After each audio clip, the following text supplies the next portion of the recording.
बिस्मिल्लाहिर्रहमानिर्रहीम। अस्सलामुअलैकुम। आप देख रहे हैं यूट्यूब चैनल आम सी बातें।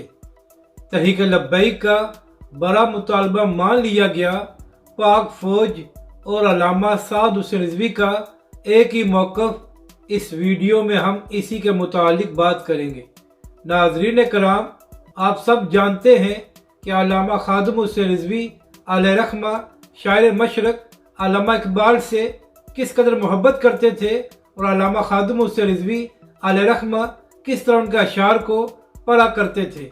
नाज़रीन कराम, अहम बात यह है कि अल्लामा खादिम हुसैन रिजवी अलैहि रहमा ने इमरान खान की हुकूमत से ये मुतालबा किया था कि 9 नवंबर की छुट्टी को बहाल किया जाए, मगर उस वक्त इमरान खान की हुकूमत ने इस मुतालबे को नहीं माना था।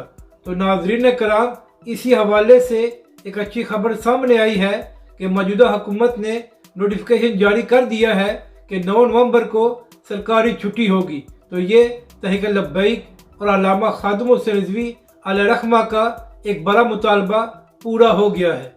जबकि दूसरी जानब नाज़रीन कराम, वज़ीराबाद में जो इमरान खान साहब पर हमला किया गया था, तो उसके बाद ये कोशिश की गई थी कि इसकी जिम्मेदारी तहरीक लब्बैक पाकिस्तान पर डाली जाए।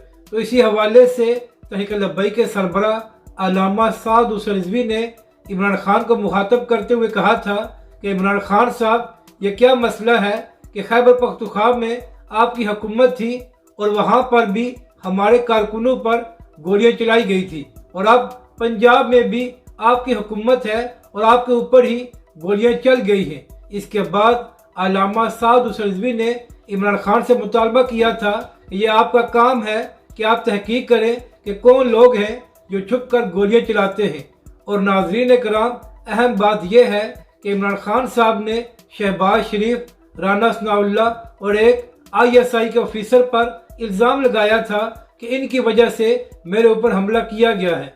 तो पाक फौज का भी इस पर मौक़िफ़ सामने आ गया है और पाक फौज ने कहा है कि इमरान खान साहब जो इल्ज़ामात लगा रहे हैं उसमें कोई हकीकत नहीं है और इस सारे मामले की मुकम्मल तहकीकात होनी चाहिए ताकि पता लग सके कि आखिरकार किसने इमरान खान साहब पर हमला कराया है।